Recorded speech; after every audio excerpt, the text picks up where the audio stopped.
Numerous inequalities and injustices are embedded within the United States that affect the country socially. Gender discrimination, specifically towards women and transgenders, is a consequential injustice that is and has been present in today's society.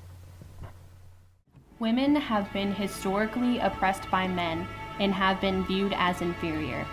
This mindset has been carried out in generations throughout history and is the cause for the general behavioral indiscretions against women. For example, women weren't deemed capable enough to rule England until the late 16th century. It took 145 years for the first woman to be elected into the U.S. Senate. In 1949, Georgia Nessie Clark was the first woman treasurer of the United States under President Harry Truman. Women in the 1950s and 60s were viewed as the caretakers of the man and children, as well as the caretakers of the house. Many advertisements for household appliances were catered to only women and still are today.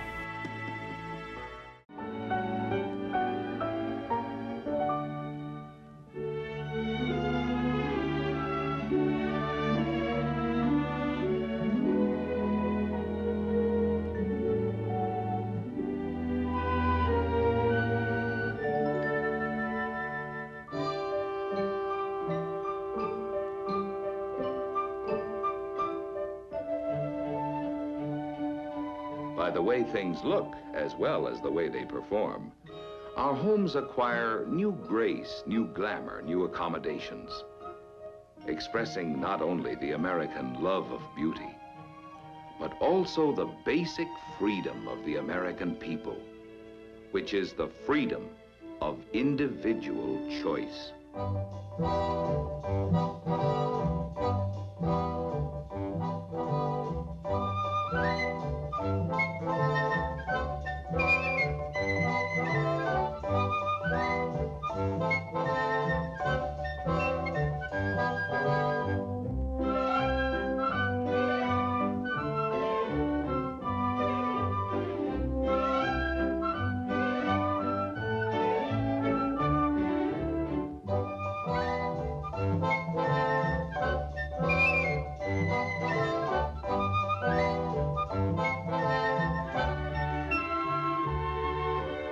The transgender community has suffered from discrimination for many years.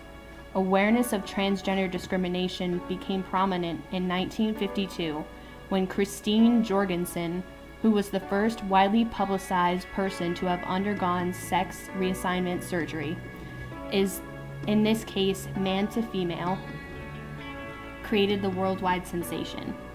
However, she was denied a marriage license in 1959 when she attempted to marry a man.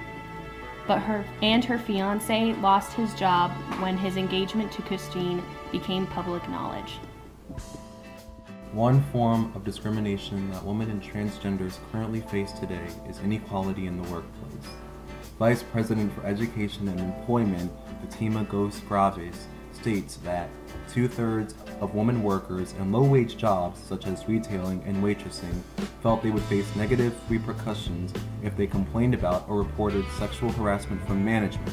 70% felt there would be negative repercussions if they complained about or reported sexual harassment from customers. Many women who work low-wage jobs also said that their uniforms included having to wear corsets, pencil skirts, or shorts, no pants, and high heels at least 1 inch high compared to their male co-workers who wore slacks, button-down shirts, and comfortable shoes. One woman bartender explained that she was instructed to appear as date-ready, that she had to flaunt her body and deal with the results. Although women who work low-wage jobs suffer great social injustices, women who work high-income jobs, such as firefighting, are discriminated against as well. Fatima Ghost Graves mentioned that these women face high rates of gender-based harassment. Anywhere from 60 to 70% of women officers experienced sexual/gender harassment. In one study, women reported being under constant scrutiny and surveillance by men, feeling pressured to assimilate into male culture, to prove themselves, and to have to search for ways to stave off predatory officers as a regular part of the job. Along with women, transgenders bear harsh treatment in America's workforce as well. An example of this can be seen in the following video. This morning, I overhear that someone's in the building for an interview. So the manager goes out and meets her and then sort of brings her through the office on the way to the interview room. And it was quite, obvious that this woman was transgendered.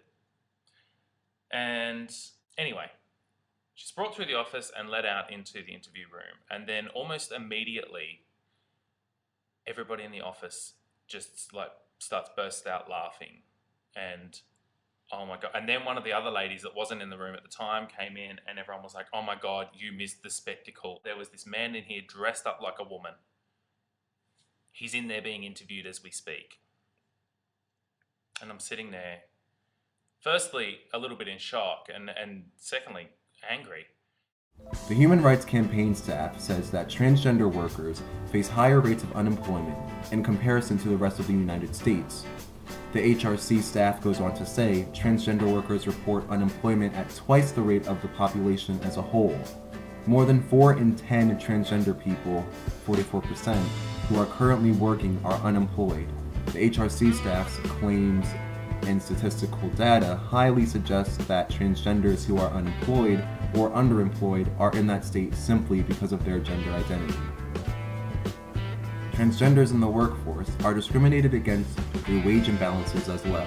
The Human Rights Campaign states, in addition to job discrimination, transgender employees face wage disparities that make it harder for them to provide for themselves and their families. Supplying lower wages to transgenders due to their sexual identification is an injustice, for it not only affects a transgender employee, but a transgender employee's family as well. Women and transgenders are human beings too, who have to work to care for themselves and their families. Unjust work conditions and environments hinder transgenders and women from successfully working their job to their full capability, or even working the job at all, thus possibly leading to a life of poverty, which could lead to depression, and not just for women and transgender themselves, but their families and loved ones as well. Women and transgenders are human beings too, human beings who are a part of not just a community, but of a nation, a country, America. A nation that unfortunately discriminates against its own communities, its own transgender and women citizens, its own people. Not only does discrimination towards womeners affect our community, but the world we live in today as well. In many parts of the world, the idea that women are inferior to men is still prevalent. For example, in India and Asia, women can be subject to attacks from acid throwing if refused to marriage or sexual advance. Even in highly developed and industrialized parts of the world, such as Europe, inequality still exists. In Europe, gender inequality is most prevalent in the workplace. For example, in France, 8% of women in the workplace are working part-time, compared to the 2.8% of French men. Whereas in Iceland, there are laws in place to protect women from this form of discrimination. In Africa, men and women have clear gender divisions of labor. Women are typically clean, cook, and take care of the children. And their contributions to the family are rarely recognized as work. Men are seen as the head of the households and the breadwinners. Women are held back in society by biases in education, healthcare, land ownership, and credit, along with cultural practices such as prearranged marriages.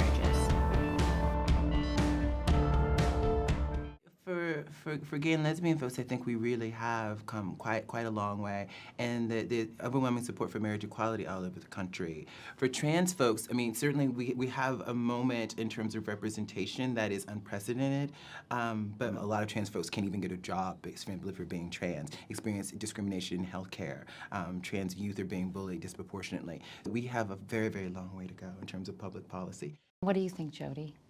I look at the way the world is now vis-a-vis LGBTQ, and I just can't explain to my children what it used to be. You know, I can't explain the same way that you can't explain to your children what it was like when it wasn't integrated, you know, and when things were separate. And You can't explain that to them because they don't have a visceral understanding of it anymore. I think we just don't have a very complicated understanding of gender in general in this country, right? I mean, at the end of the day, the gender binary model that we all exist under actually negatively affects everybody. Particularly the transgender community, because Absolutely. you've spoken a lot in the past about the high suicide rates among transgender. 41% of trans folks report having attempted suicide compared to 1% of the rest of the population. It is a state of emergency, really. People should understand the injustice of gender discrimination towards women and transgenders to become aware of the social mistreatment transgenders and women face, so they can see the impact that discriminatory acts towards these two genders has on their lives, ranging from depression to suicide. If people see the terrible circumstances that women and transgenders face, they will learn to treat the two genders, even if they may disagree with some rights they receive, in a manner that is both respectful, tolerable, and won't harm either gender in any way.